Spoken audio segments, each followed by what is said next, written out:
नमस्ते। चलिए आज एक ऐसी कहानी की दुनिया में चलते हैं जो शुरू तो हुई व्यापार के एक वादे से, लेकिन उसका अंत एक पूरे साम्राज्य पर कब्जे के साथ हुआ। ये उस जबरदस्त बदलाव की कहानी है जिसने भारत के इतिहास को, अब जानते हैं, हमेशा हमेशा के लिए बदल कर रख दिया।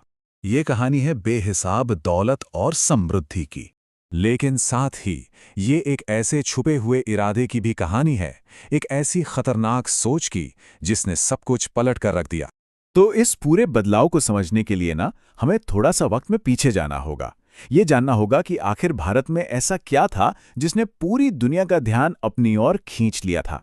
तो उस जमाने में भारत को कहते थे सोने की चिड़िया। और सुनिए, ये सिर्फ कोई कहने की बात नहीं थी, कोई मुहावरा नहीं था। ये उस हकीकत का नाम था जहां की दौलत और समृद्धि के चर्चे पूरी दुनिया में थे।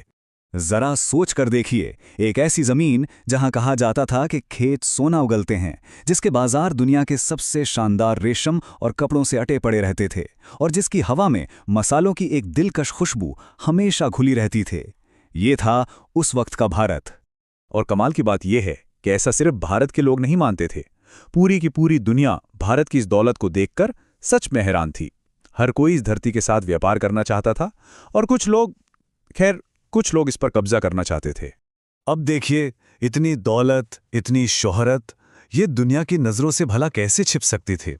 और बहुत जल्द भारत के तटों पर नए जहाज़ों ने दस्तक देना शुरू कर दिया। और फिर भारत के किनारों पर एक नए समूह का आगमन हुआ, ईस्ट इंडिया कंपनी। अब कागजों पर तो ये सिर्फ एक अंग्रेजी ट्रेडिंग कंपनी थी, जिसे बनाया ही गया था व्यापार करने के लिए, या यूं कहें कि दुनिया को तो यही बताया गया था। उनका मकसद तो बड़ा सीधा सादा सा लगता था।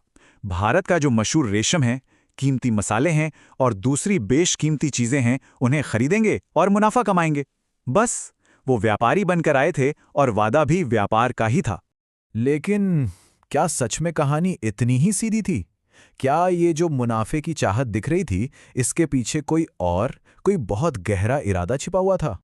यही वो सवाल है जो पूरी कहानी का रुख ही पलट देता है।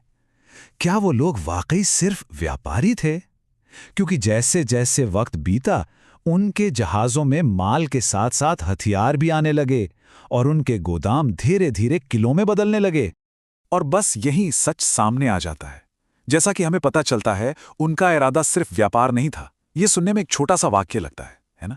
लेकिन इसके पीछे एक बहुत बड़ी, एक साम्राज्य बनाने की सोच छिपी हुई थी। एक ऐसा इरादा जिसका मकसद पूरे उपमहाद्वीप पर कब्जा करना था। तो सवाल ये उठता है कि आखिर ये हुआ कैसे? कैसे एक मामूली सी ट्रेडिंग कंपनी एक पूरे साम्राज्य में तब्दील हो गई? कैसे कुछ व्यापारी शासक बन बैठे? ये सवाल सिर्फ इतिहास का एक पन्ना नहीं है, ये उस कहानी की शुरुआत है जिसने एक सोने की चिड़िया को बेड़ियों में जकड़ दिया।